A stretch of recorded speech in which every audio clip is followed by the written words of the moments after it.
Fidèles internautes du Petit Journal Intelligent, prêts à vous livrer les dernières nouvelles.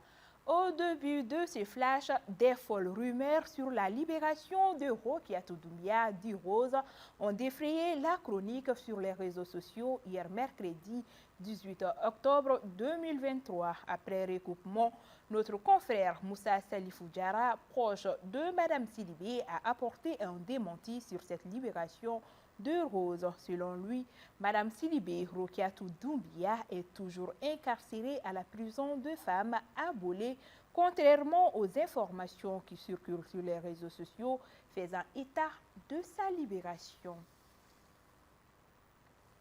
Dans un autre registre de livrance des documents d'état civil, le gouvernement met en garde les agents spéculateurs. Dans une correspondance adressée aux gouverneurs de région et du district de Bamako ainsi qu'aux préfets, sous-préfets, maires, le ministre d'État, ministre de l'administration territoriale et de la décentralisation, porte-parole du gouvernement, exige le respect de la législation et de la réglementation dans la délivrance des actes et autres documents d'état civil, notamment leurs prix officiels. Cette décision du ministre résulte des cas de spéculation sur les prix constatés dans la délivrance des actes et autres documents d'état civil pendant les périodes de recrutement massif dans les services publics.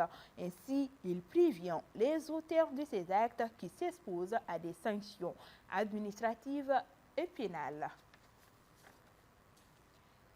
Enseignement supérieur, les syndicats en grève à partir du 25 octobre. La coordination des syndicats de l'enseignement supérieur et de la recherche scientifique sera en grève de 72 heures à partir du 25 octobre 2023. C'est ce qui ressort du préavis conjoint de grève du CNSoup, segment dirigé respectivement par Dr Alou Diarra et Yamalou Dolo, menaçant de reprendre les hostilités.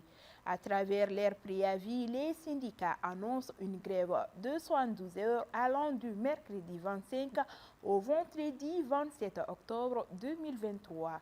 La coordination des syndicats de l'enseignement supérieur et de la recherche scientifique revendique 8 points. Aussi, les syndicats dénoncent le mépris affiché de leur ministre de tutelle à l'égard des travailleurs de l'enseignement supérieur et de la recherche scientifique.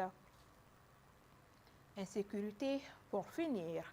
Tessalit, les femmes se déploient dans le camp de l'aménagement malgré la résistance de l'ennemi. Dans un communiqué publié hier mercredi 18 octobre 2023, l'état-major de l'armée admet que pendant ces 3 jours, les forces armées maliennes ont renforcé leurs dispositions à Tessalit en vue de continuer avec le processus de rétrocession des camps occupés par l'aménagement.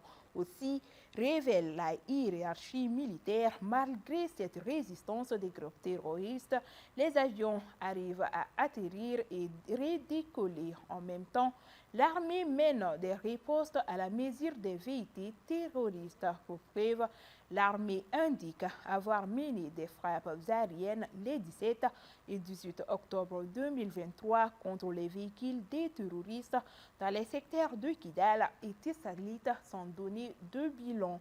Ces contingents, selon des sources militaires, vont remplacer les casques bleus de l'armée tchadienne qui aurait entamé depuis le mardi passé son évacuation par voie aérienne.